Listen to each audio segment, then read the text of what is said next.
Ayay murag sa gonso na gyud ko sigaw glitson baboy ani mga idol ba. Kay kani magun tayo mga idol kuan mo kunin nag-celebrate na sa ika-50 ka tuig sa kaminyoon nila ni Lolo Tony ug ni Lola Tarsing. Unya ni tan-aw jud ko diri mga idol ba para jud nga masaksihan ho ug unsay klase ani kasal sa Golden Wedding kasukad-sukad wala pa jud ko ani maka-attend. For today's videos mga idol no, bisang naglain ang dagas panahon kay naglagugdong kay nadagom.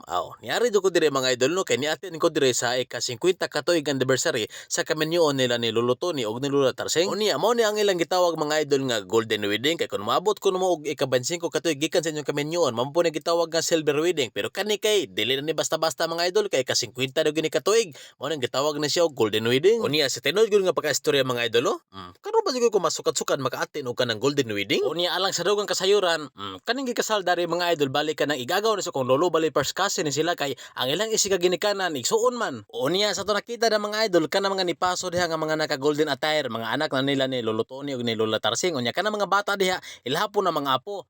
Excited gyud po sila mo pasok gyud pod. Unya samtang nagtan-aw ko dari mga idol malipayon ba ko kayo mga idol no tungod kay nakita nako sa ilahang mga anak ug sa ilahang mga apo nga malipayon gyud sila nga niduyog sa ika 50 ka tuig anibersaryo sa kaminyoon sa ilahang mga ginikanan. Unya sa to nakita na mga idol murag makaingon po ta nga ubay-ubay buhol gyud po ang mga siblings nila ni Lolo Tony ug ni Lola Tarsing kay murag daghan po silang nipaso diha gyud po. Unya ko nakabantay po mo mga idol kana bitong pilimerong kasal kon mag-hire bita mo kanang nilapato ka ng flower girl. Sa Golden Wedding mga idol nagaboy flower girl tanawas in neo namuno po sa mga buwak gyud po. Unya makaingon sa po ko mga idol no grabe tibay jud kayo ang relasyon nila ni Lolo Tony ug ni Lola Tarsing kay niabot ko sila sa ika-50 ka tuig nga anibersaryo sa ilang kasal. Unya ang ako lang gyud ika-istorya nila duhano nga unta tagaan pa sila sa Ginoo mga taas pa nga mga katuigan og maayong panlawas ilabi na sila mga anak og silahang mga apo. Kay sa tinud lang mitapod nga pagkaistorya mga idol no wala gyud tay mahimo ba kun dili ta mo dangob sa tong labaw magkagagahom nga mao nga ato ang Ginoo. Unya once again no congratulations dai sa duha ka buki kasal diha sa Golden Wedding nga sila si Lolo Tony ug si Lola Tarsing.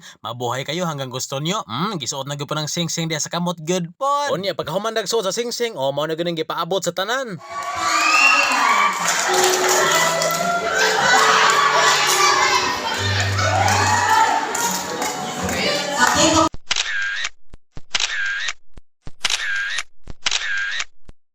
Unya pagkahuman sa ilang kasal, pagkahuman po sa ilang pictorial, automatic diretso na sa ilang balay dito na ko nakita ang grabe kalami sa litson, grabe juicy kestanan. Unya shout out na lang ko sa ako mga kaubanan diri sa Loyobe nga nagsandok mi diri sa mga lamian kayo nga mga pagkaon nga ilang gipambutang diri, especially ni Kuya Roel Lamoste Torrejos. Unya aning time mga idol, grabe busogan mo sobra ni kay grabe daghan mga pagkaon nga gipambutang sa lamesa. Unya shout out po ko sa tagahatag og soft drinks nga si Kuya Roel Parahinog. Mabuhay kaya hanggang gusto mo. Unya sa to nakita da mga idol no, grabe daghan mga pagkaon nga gibutang sa mesa murag wala ra gyud maunsaw na pajipaklay diri nga usa ka balde nga wala pa jud makuha Unya aning time mga idol murag dili na gyud masilbi ko magsigil na po ko anig video tungod kay nga akong lawin na pangatagak na nga nagsigtan-aw sa mga tawo nga nangaon diha mo tong nikaon na lang po ko dire. Unya ang nakalami jud diha mga idol basta kumbira gani sa probinsya dili jud ka diha mao magbalik-balik daghukad mga idol kay daslan ra man diha. Unya ang nakalami lang gyud diha sa kumbira sa probinsya mga idol kay welcome na gyud ang tanan. Depende na gyud nimo mga idol ko mapaulaw jud ka manukos diha basta kay kana mga pagkaon nga pambutang diha para gyud sa tanan. Unya pila ra balaga istorya kay busog naman automatic padaplin ta diha likita diha Lumboy Morris.